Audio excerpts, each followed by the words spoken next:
Deixamos toda a nossa fortuna para nossa filha favorita, dizem os pais para a filha renegada, mas a resposta da outra os deixa em choque. Marta apoiava-se na borda da velha mesa de cozinha enquanto revisava a tela iluminada de seu laptop. O ambiente era silencioso, exceto pelo zumbido fraco da geladeira e pelas batidas ocasionais de talheres na pia.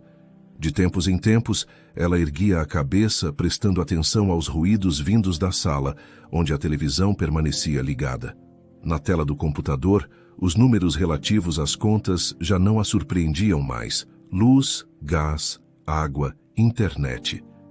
Ela murmurou com a voz contida, ao ver que a conta de água marcava R$62. Como eles conseguem gastar tanto? Questionou-se em silêncio, apesar de conhecer bem os hábitos dos pais. Ao fundo, Geraldo, seu pai, trocava de canal sem parar. Ele passara a maior parte da vida em uma penitenciária, trabalhando como agente, mas agora sentava-se quase o dia inteiro na poltrona, como se fosse um trono. Ali passava os olhos por reprises de programas esportivos ou por noticiários que pouco lhe interessavam. Sua voz grave ecoava pelos corredores sempre que algo na TV não o agradava. Às vezes, ele exclamava: "O que é isso, meu Deus?" Mas raramente alguém respondia. Olívia, a mãe de Marta, encolhia-se no outro canto do sofá, com as pernas cobertas por um cobertor já bastante surrado. Marta lançava um olhar cansado na direção da porta que separava cozinha e sala. Em pensamento, refletia sobre o fato de que, caso não arcasse com aqueles pagamentos, a luz da casa provavelmente teria sido cortada semanas atrás. Ou a internet, que se tornara essencial, teria cessado num piscar de olhos, gerando mais lamentos de Geraldo e uma tensão silenciosa em Olívia.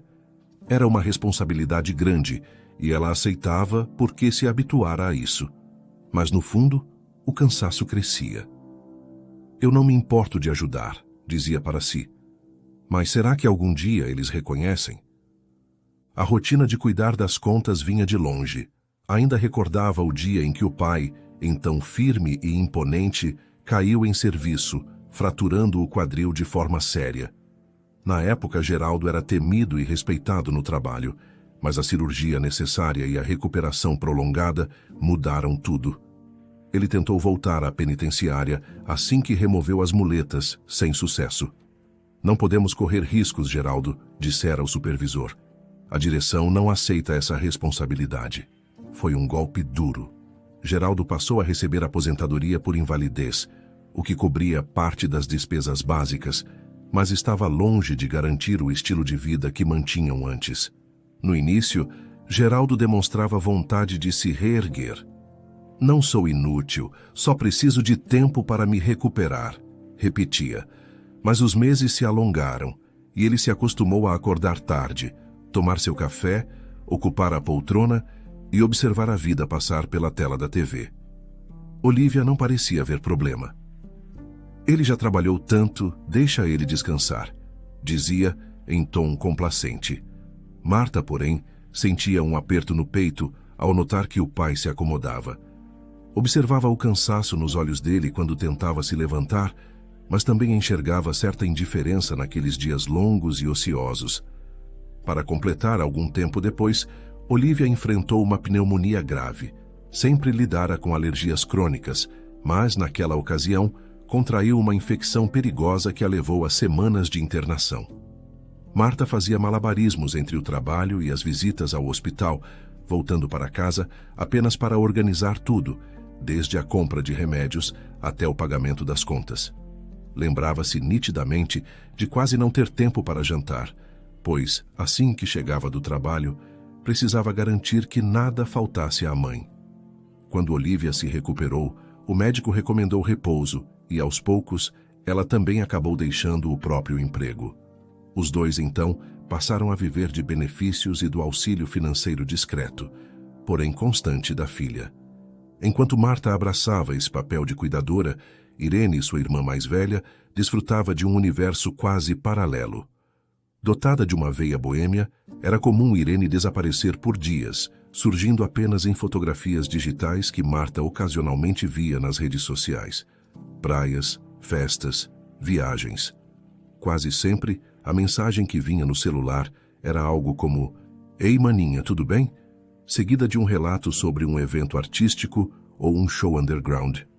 Marta soltava um suspiro ao ler e invariavelmente pensava: quando ela vai olhar para a situação dos nossos pais? Embora não nutrisse inveja, carregava uma frustração silenciosa. Marta lembrava-se de conversas na mesa de jantar, quando Olivia elogiava Irene por ser tão cheia de talento e criatividade. Enquanto isso, dirigia a Marta um sorriso brando, chamando-a de "nossa filha prática e responsável". No início, Marta não via maldade nisso. Achava normal cada um ter seu perfil. Contudo, à medida que passou a assumir cada vez mais tarefas domésticas e financeiras, começou a sentir-se sobrecarregada. Bastaria um "obrigada por tudo" sincero para aquecer seu coração. Mas raramente ouvia algo além de "esse mês a conta do gás está certa, Marta", ou "chegaram as faturas de água e luz, filha". Ela seguiu em frente, pagando, organizando e agendando, até que um episódio simples, numa tarde aparentemente banal, revirou suas certezas. Ajudava Olivia a arrumar o quarto de despejo, onde se acumulavam caixas empoeiradas, álbuns de fotografia amarelados e objetos há muito esquecidos. Era uma tarefa tediosa, mas a mãe insistira em limpar aquele espaço. "Quem sabe a gente não encontra algo de valor", brincou Olivia, agachando-se para revirar um baú. Marta deu de ombros, pois já estava acostumada a seguir as vontades maternas. Foi então que, mexendo em uma pilha de papéis antigos, Marta deparou-se com um envelope branco marcado por letras trêmulas. "Testamento". Ela franziu o senho, intrigada. "Mãe, o que é isto?", perguntou, sem obter resposta imediata. Olivia parecia concentrada em limpar um porta-retratos enferrujado e apenas soltou um "depois vejo, querida". Marta, porém, não resistiu à curiosidade e espiou o conteúdo. Dentro do envelope encontrou documentos jurídicos que, à primeira vista, pareciam padronizados. Mas a surpresa foi enorme ao notar as cláusulas assinadas por Geraldo e Olivia Cardoso. Todos os bens do casal, incluindo a casa em que Marta morava e para a qual contribuíra por tantos anos, seriam destinados única e exclusivamente a Irene. Marta releu, esperando encontrar seu nome em alguma cláusula complementar. Em vão. Não havia sequer uma menção ou nota de reconhecimento. As mãos dela tremiam e o coração disparou num misto de incredulidade e mágoa. Ela engoliu em seco. Não queria que Olivia percebesse o choque. Ainda assim, sua mente fervilhava. "Toda a casa para Irene?", pensava, com o estômago embrulhado. Lembrou-se das incontáveis vezes em que abriu mão de algo para pagar uma conta atrasada, das madrugadas em que calculava o dinheiro exato para que nada faltasse, das incontáveis idas ao supermercado para reabastecer a despensa quando os pais ficavam sem recursos. E eu? Eu não contei para nada? A dor começou a transformar-se em raiva. Tentando controlar a respiração, ela colocou novamente os papéis no envelope, olhando de relance para a mãe, que agora examinava um abajur sem funcionar. "Marta, você pode ver se esse fio está rompido?", chamou Olivia sem notar nada de errado. Marta pigarreou, guardando o envelope com cuidado entre outras caixas. "Acho que sim, mas podemos deixar isso para outro dia?", respondeu em tom neutro, lutando para manter a voz firme. Olivia ergueu o olhar ligeiramente surpresa, mas assentiu. "Tudo bem, filha". O resto da arrumação seguiu quase como antes, mas Marta mal conseguia se concentrar na limpeza. "Precisamos organizar essas caixas em pilhas e descartar o que não serve", recomendava Olivia, esticando os braços para alcançar uma vassoura. Marta apenas concordava com acenos de cabeça, ocupada demais tentando digerir o que descobrira. A cada objeto que pegava, a indignação voltava. "Como eles puderam ignorar minha existência nesse documento?", repetia em silêncio. Por fora mantinha a expressão impenetrável. Quando por fim terminaram o básico no cômodo, Olivia sugeriu uma pausa para tomar chá. Já na cozinha, Marta escutou a mãe comentar sobre Irene. "Sua irmã conseguiu vender um quadro na última exposição, sabia? Ela me ligou tão feliz." Geraldo, que se aproximara, corroborou.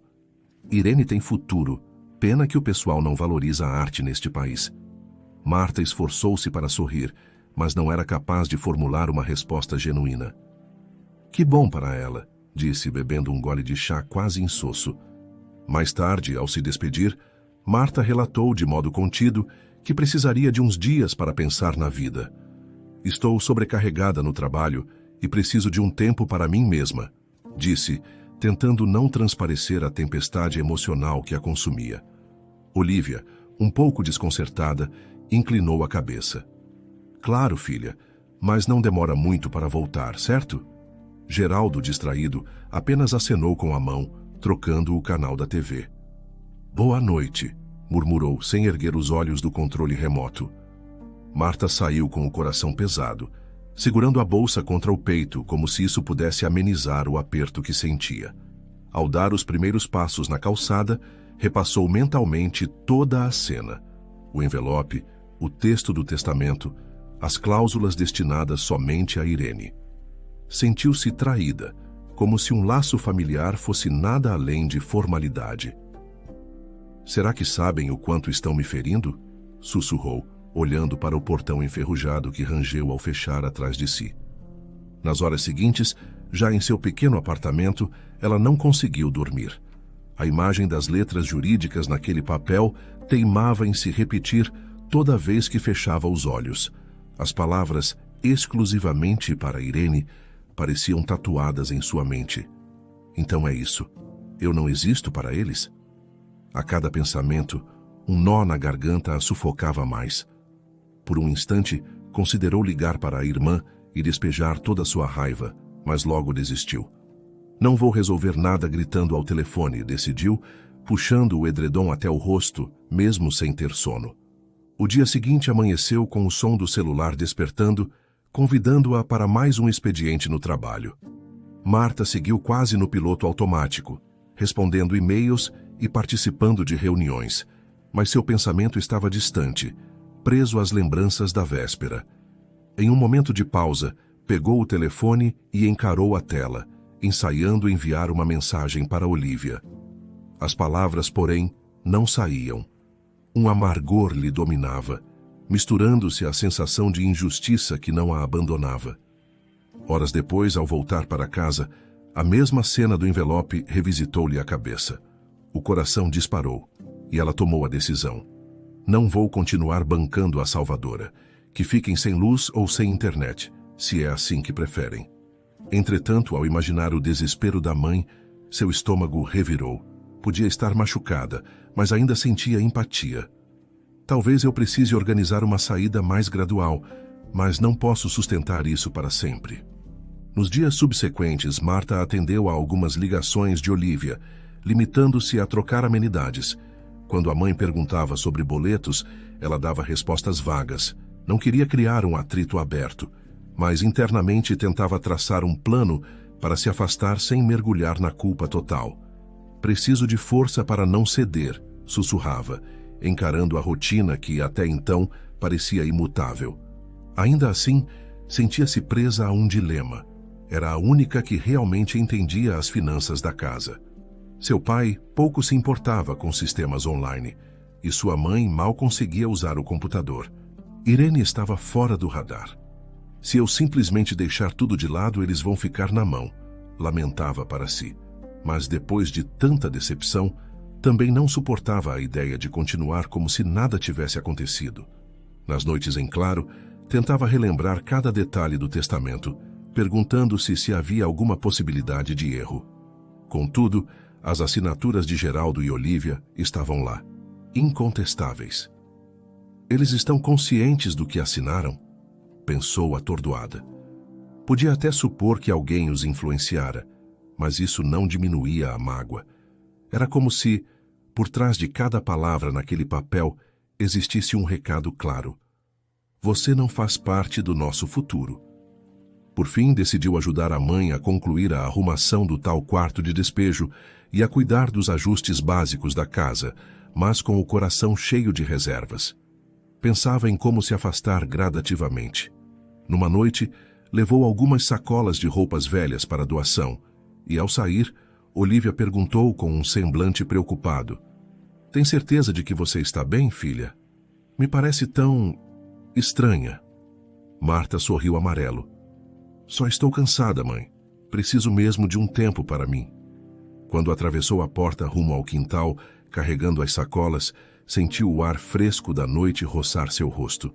Uma brisa suave embalou seus cabelos e ela fechou os olhos por um instante. Pensou em tudo que tinha feito por aqueles que agora a excluíam dos planos. Eu não achava que fosse simples, mas não imaginei que doeria tanto descobrir isso, murmurou, ajeitando as alças das sacolas no ombro. Antes de ir embora, conferiu mais uma vez se havia algo pendente que precisasse de resolução imediata. Mãe, o filtro de água ainda está vazando? Perguntou sem conseguir evitar a mania de verificar consertos. Ah, eu esqueci de ver. Você dá uma olhadinha? Suplicou Olívia. Marta foi até a cozinha, verificou a torneira e notou que o problema exigia apenas um aperto no registro. Pronto, acho que resolve por enquanto, disse afastando-se. Ao se despedir, avisou novamente que tiraria uns dias de folga para colocar a cabeça no lugar. Olívia limitou-se a erguer a mão em sinal de adeus, sem suspeitar do turbilhão de emoções que consumia Marta. Já Geraldo, no sofá, nem se deu o trabalho de desviar o olhar da TV. A filha sentiu que não cabia esperar qualquer demonstração de apreço. Respirou fundo e saiu, dando passos firmes até o portão. Por fim, trancou o portão e seguiu pela rua silenciosa, iluminada apenas pela luz amarelada dos postes.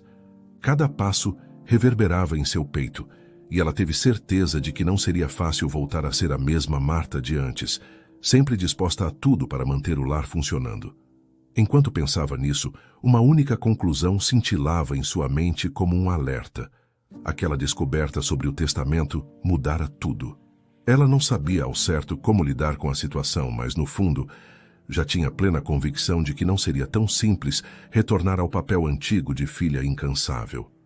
A descoberta sobre o testamento mexera demais com ela. O afastamento de Marta foi abrupto e silencioso. Durante dias ela não apareceu na casa dos pais e não atendeu às ligações de Olívia. Nesse intervalo, dedicou-se a cuidar de assuntos pessoais que antes deixava para depois, como se por um tempo quisesse esquecer tudo que envolvia a casa onde crescera. Ela desligava o celular em vários momentos do dia e tentava ocupar a mente com trabalho, leitura ou qualquer atividade que a mantivesse longe das lembranças que a sufocavam. Ainda assim, quando a noite chegava, não conseguia conter o turbilhão de pensamentos que lhe faziam revirar na cama. Enquanto isso, a realidade começou a pesar para Geraldo e Olívia. Pela primeira vez em muito tempo, não havia quem acessasse o site do banco para pagar as contas, nem quem levantasse para resolver pequenas manutenções domésticas. Olívia olhava para uma pilha de boletos que, sem Marta, pareciam escritos em outra língua. A tensão se fez presente logo nas primeiras semanas. Geraldo, sem saber como lidar com a burocracia, pegava o telefone para ligar para as companhias de luz e água, mas perdia a paciência rapidamente com menus eletrônicos e atendentes que lhe pediam dados que ele nem sabia onde encontrar. Olívia, como é que a Marta fazia para resolver isso aqui? Perguntou Geraldo certa tarde, revirando uma conta de energia que passara do vencimento. Ela abria o computador, ia naquele negócio de internet banking, eu acho, respondeu Olívia confusa. Mas você sabe que eu nunca entendi direito. Ele bufou, largando o papel sobre a mesa. Isso é um absurdo. Precisamos falar com ela. Eu tento, mas ela não atende, murmurou Olívia, escondendo o celular no bolso do avental. Já deixei recado, mandei mensagem. Não sei o que fazer. Sem Marta, a casa mergulhou em um caos financeiro e prático. Foram dias de desordem, lixo acumulando porque ninguém pensava em colocá-lo para fora no horário correto, lâmpadas queimadas que não eram trocadas, correspondências se empilhando no corredor. Houve quem notasse a mudança. A vizinha da frente, Dona Carmen, chegou a comentar com Olívia que achava estranho não ver a filha por perto. Está tudo bem com a Marta? Indagou Dona Carmen, apoiada no portão. Faz tempo que ela não passa por aqui. Ah, ela está trabalhando muito, sabe como é, disfarçou Olívia, tentando parecer tranquila. Logo aparece. Quando começavam a chegar avisos de possíveis cortes de fornecimento, ela teve que enfrentar a dura verdade de que estavam sozinhos. Certa manhã, ao receber um envelope vermelho com o aviso de corte de energia, Olivia sentiu o coração disparar. Colocou o papel sobre a mesa e ficou olhando para ele por minutos, paralisada. Era um choque perceber que, sem Marta, realmente não sabiam por onde começar. Nessa altura, Irene seguiu distante, vivendo sua vida artística sem suspeitar da gravidade do que acontecia na casa dos pais.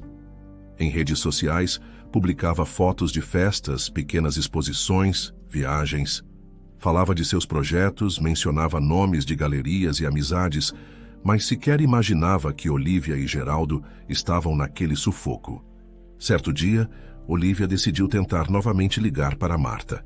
A voz saiu trêmula e insegura quando a filha finalmente atendeu, depois de tantos toques.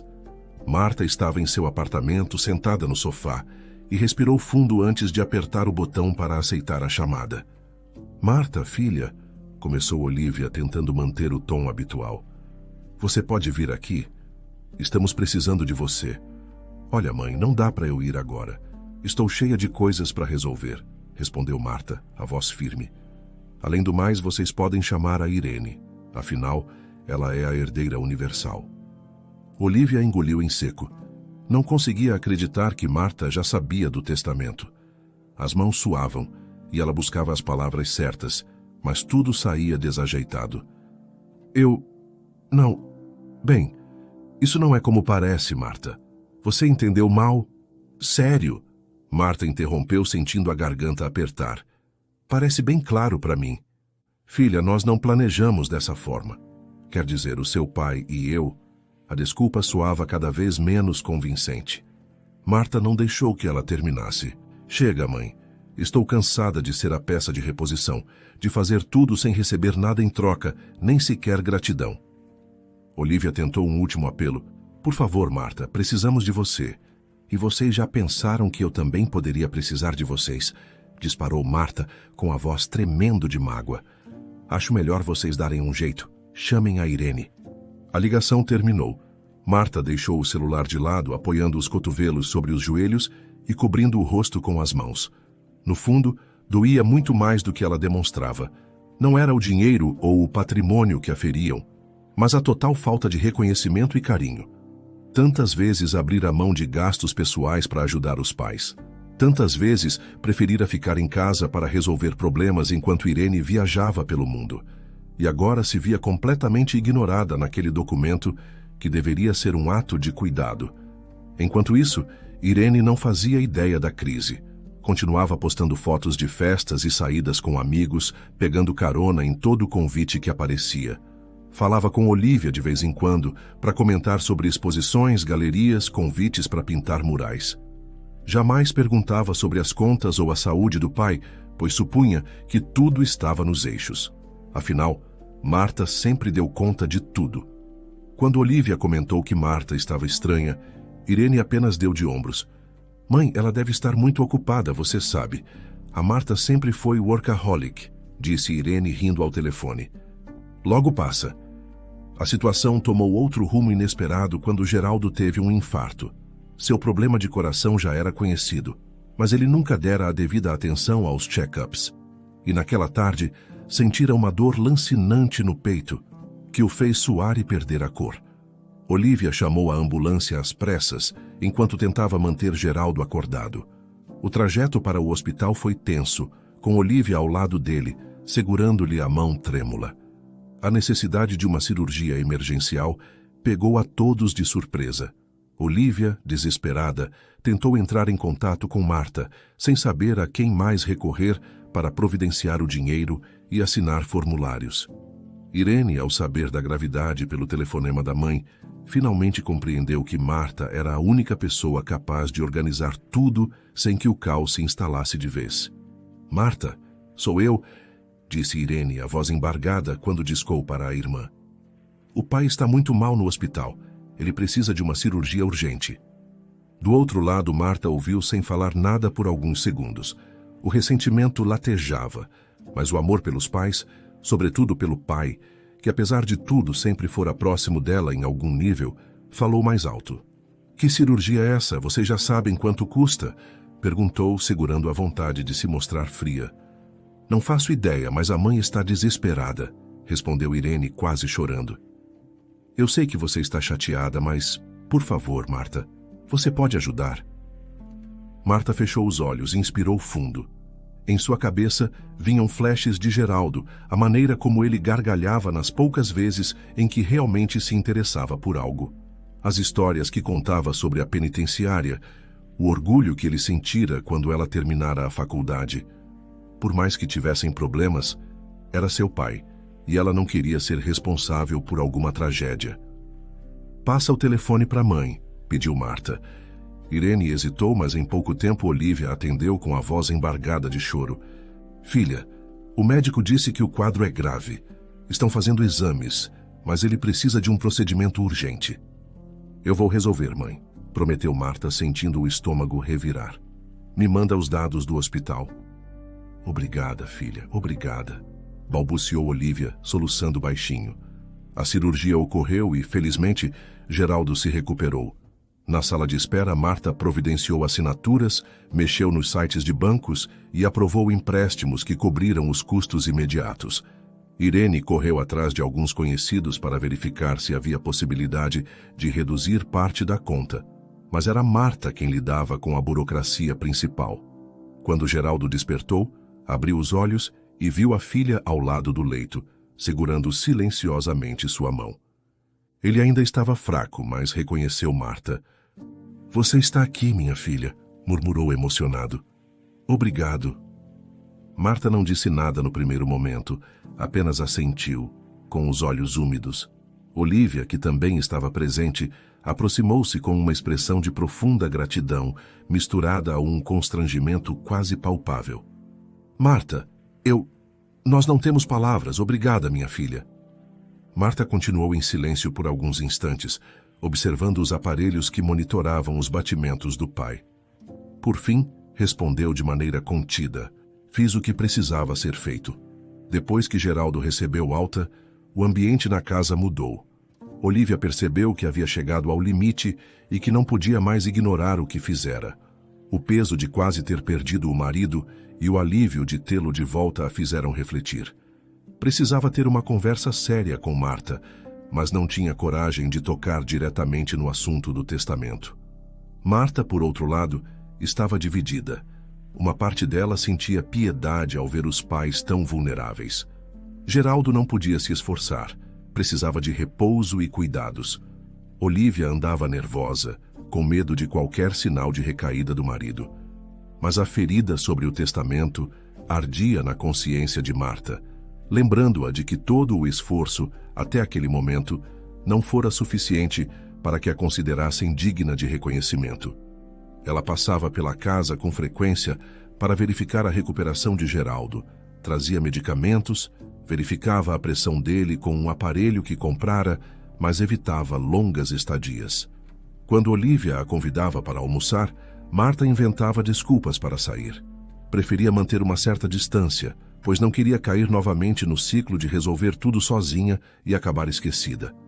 Fica mais, Marta, dizia Olivia após uma consulta de rotina de Geraldo. Eu fiz aquele bolo que você gosta. Obrigada, mãe, mas tenho trabalho para colocar em dia, respondia Marta sem encarar os olhos dela. Vou levar só um pedaço para casa.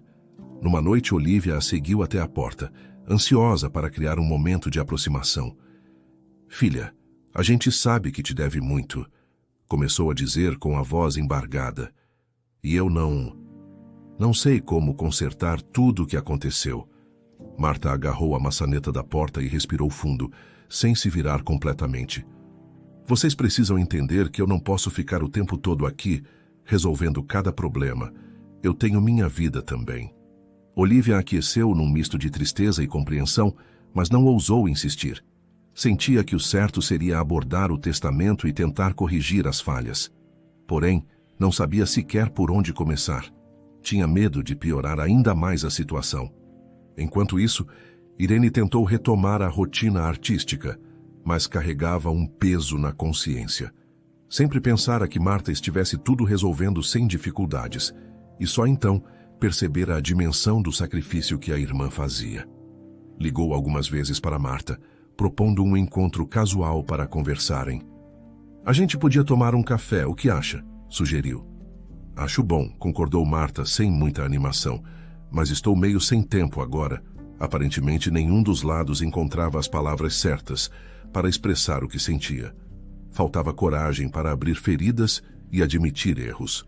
Por isso, o espaço que Marta mantinha era quase a única forma de autoproteção que encontrara. Depois que Geraldo recebeu alta e estabeleceu certa rotina de cuidados, Marta sentiu o peso da exaustão emocional. Passava horas refletindo em seu apartamento. Recordava os sacrifícios que fizera, os sorrisos que nunca recebera de volta e como se sentia usada. Ao mesmo tempo, lembrava-se do olhar de Geraldo após a cirurgia, da maneira como ele parecera realmente grato por ela ter estado ali. Sabia que nada se resolveria num passe de mágica. Mesmo com Geraldo restabelecido, a relação com a família estava marcada pela descoberta cruel do testamento. Ela não conseguia fingir que não existia. Evitava longas conversas, pois qualquer menção a bens, heranças ou necessidades financeiras reacendia o ressentimento. Precisava de espaço para decidir seu próximo passo, sem continuar presa àquele ciclo de desvalorização. Nesse período, Marta buscou refúgio em atividades que lhe traziam paz, como aulas de cerâmica num centro comunitário. Ela saía do trabalho, passava em casa apenas para trocar de roupa e, em seguida, seguia para o espaço onde o torno e a argila a aguardavam. Sentava-se diante daquela máquina simples, ligava-a e observava o barro girar, adquirindo forma conforme suas mãos o pressionavam de modo delicado. Em cada movimento, a tensão acumulada escapava aos poucos, como se a dor que carregava no peito se transformasse em pequenos pedaços de argila que caíam no chão. Certa tarde, depois de um dia exaustivo no escritório, Marta chegou ao centro comunitário com o semblante abatido. Havia algo naquela rotina de moldar peças que a reconectava consigo mesma, uma sensação de que ali ela poderia exercer algum tipo de controle. A argila atendia aos comandos de suas mãos, diferente dos problemas que fora dali insistiam em fugir do seu domínio. Ao sentir a textura fria e maleável escorregando entre seus dedos, ela fechou os olhos por alguns segundos, concentrando-se na sincronia do torno. "Oi, Marta", cumprimentou uma colega de aula, Fernanda, que chegara pouco antes. "Tudo bem? Você parece cansada." "Oi, Fer. Tô um pouco cansada mesmo, mas esses minutos aqui me ajudam a relaxar", respondeu Marta, já ocupando seu espaço de trabalho. "Estava precisando muito disso hoje." Fernanda sorriu, compreensiva, e voltou a mexer em seu próprio pedaço de argila. Marta inspirou fundo e começou a trabalhar no que pretendia ser um vaso alto e elegante. Cada vez que as mãos iam para cima, sentia a massa tomar forma, como se um pedacinho de seu desabafo se fixasse ali. Não dizia muito, pois as pessoas no ateliê respeitavam a concentração alheia, mas a troca de olhares deixava claro que cada um encontrava refúgio naquele lugar. Foi ali, em meio a peças ainda úmidas, que Irene surgiu inesperadamente, carregando uma pizza e uma garrafa de vinho. A irmã entrou no pequeno salão, olhando de um lado para o outro, tentando localizar Marta.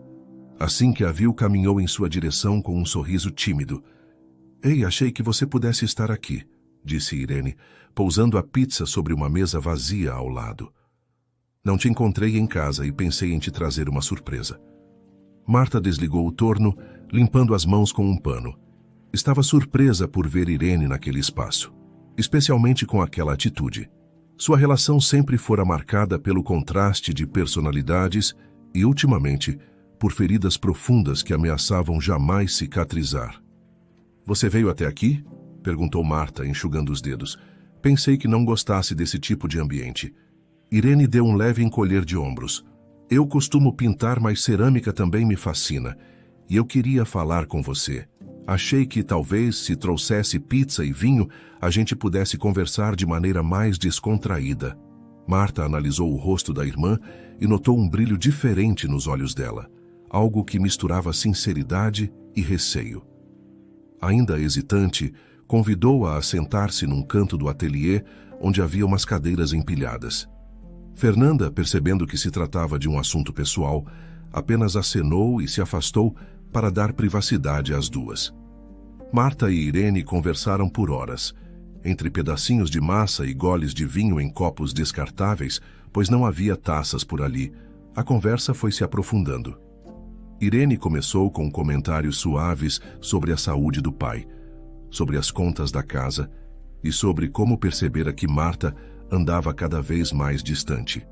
Marta, por sua vez, limitava-se a concordar em silêncio ou a soltar pequenos monossílabos, esperando que a irmã revelasse o motivo real de sua visita.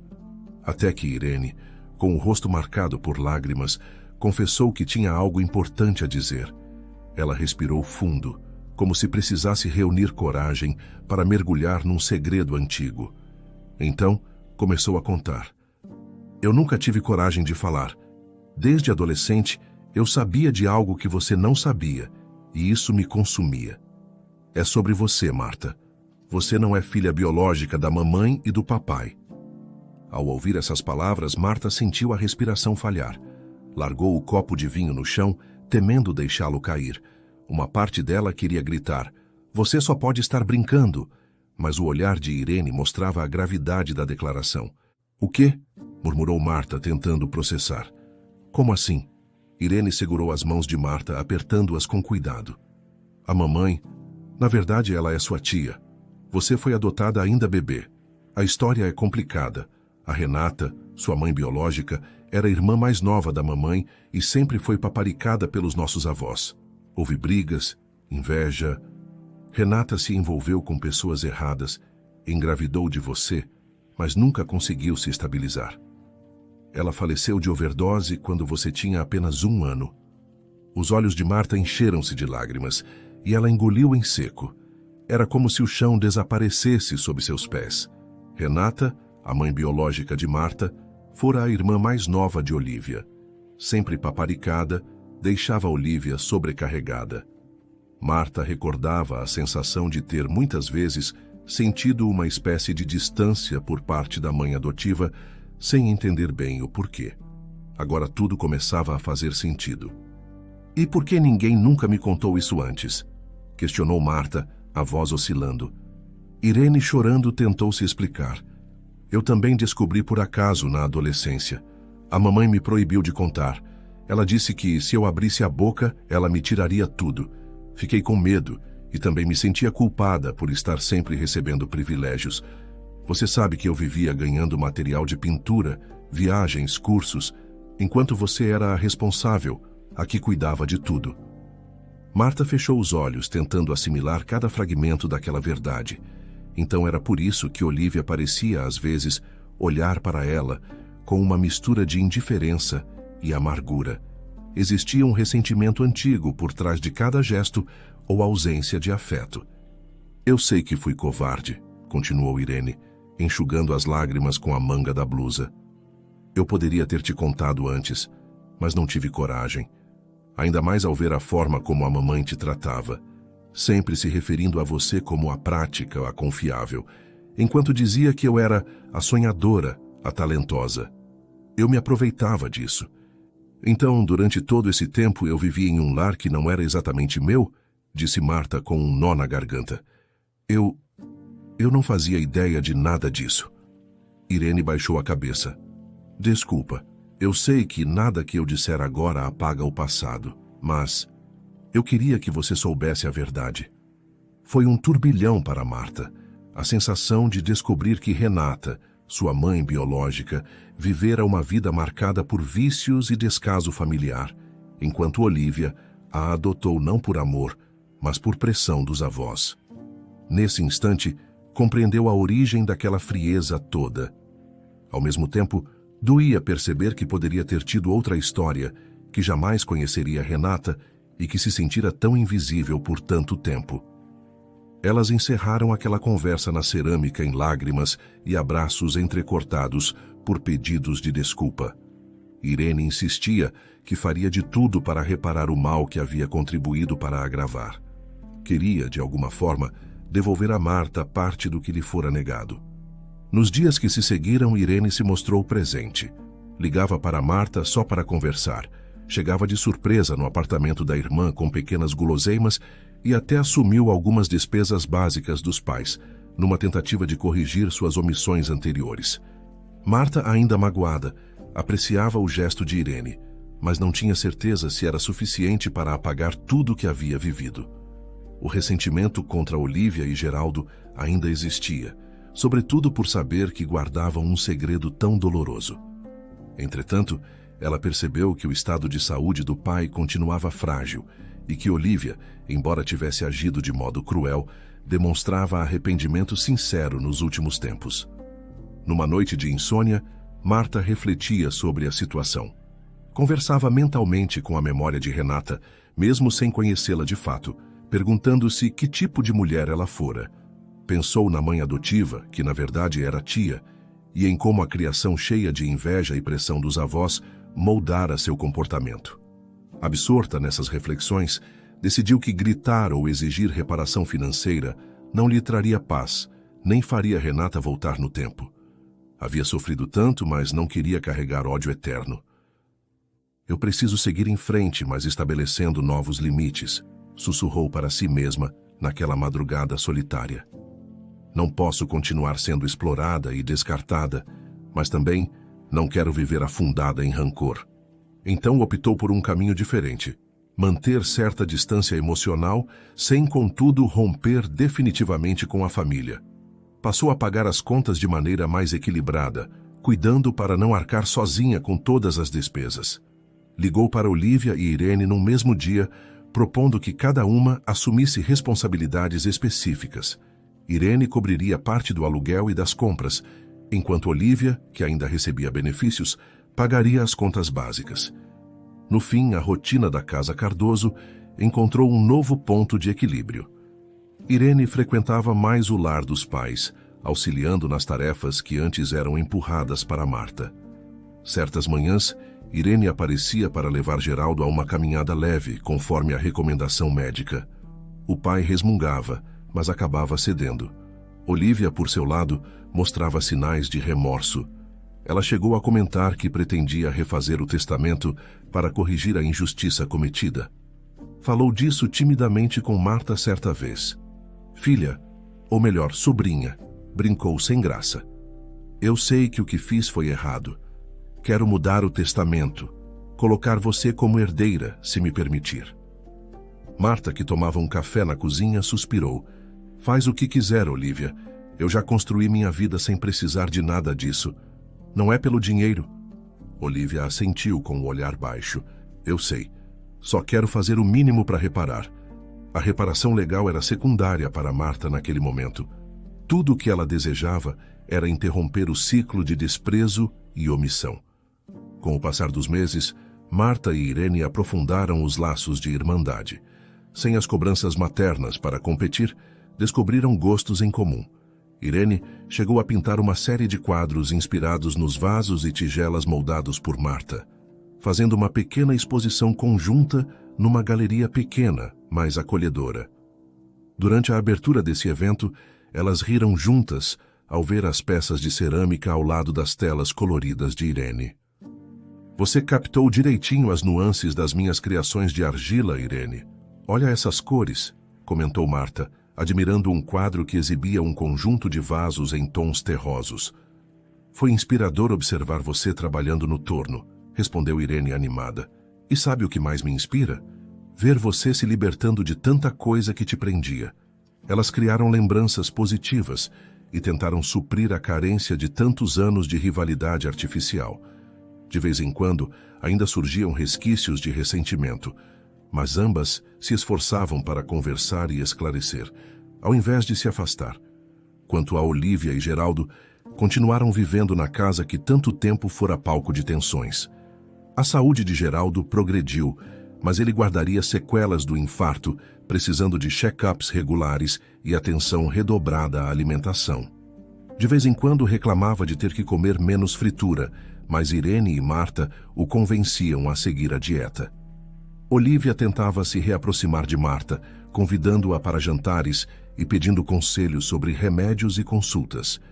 Num desses jantares, Marta aceitou aparecer, mas não se demorou. Você não quer sobremesa, filha? Perguntou Olivia, servindo um pudim. Não, obrigada. Preciso voltar para casa e descansar. Amanhã tenho que chegar cedo ao trabalho, respondeu Marta, sem hostilidade, mas também sem a doçura que Olivia esperava. Ainda assim, o vínculo não foi cortado de vez. Marta percebeu que, pouco a pouco, a mãe adotiva se esforçava para demonstrar cuidado e, embora ela não se sentisse pronta para se jogar nos braços da família, valorizava aqueles pequenos avanços. Existia ali uma forma de perdão lento, quase inevitável, pois parte de Marta compreendia o histórico de traumas que moldara Olivia. Seu foco maior era consolidar a relação sincera com Irene e manter a própria paz. Aos poucos, ia se dando conta de que não precisava abrir mão de tudo para ter afeto. Fora criada para acreditar que era seu dever cuidar dos pais. Mas agora, escolheria como ajudar, quando ajudar e em que medida. A sensação de liberdade a acompanhava enquanto fazia suas peças de cerâmica ou quando visitava a exposição de Irene. Naquele lar, antigas feridas não cicatrizariam da noite para o dia, mas havia a possibilidade de se tornarem marcas menos dolorosas.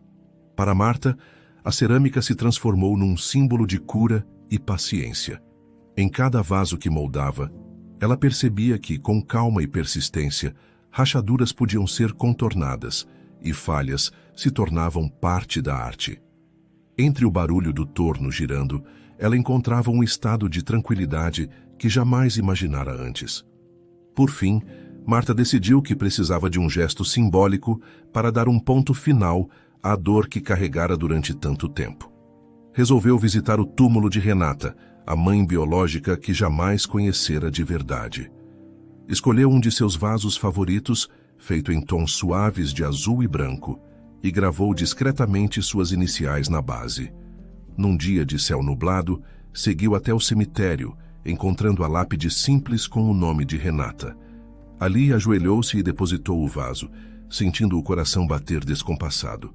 Eu não sei quase nada de você, mas sei que, de alguma forma, estou aqui por sua causa, sussurrou, com a voz embargada. E mesmo sem ter te conhecido, espero que esteja em paz.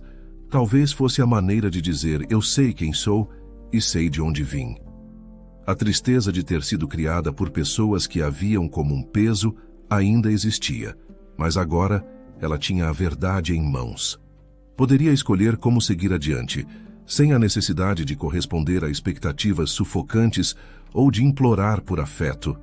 O que importava em última instância era que Marta encontrara sua força para viver além do passado. Não se tratava de negar o que aconteceu, mas de construir algo novo, sem alimentar a dor que por tanto tempo a definira.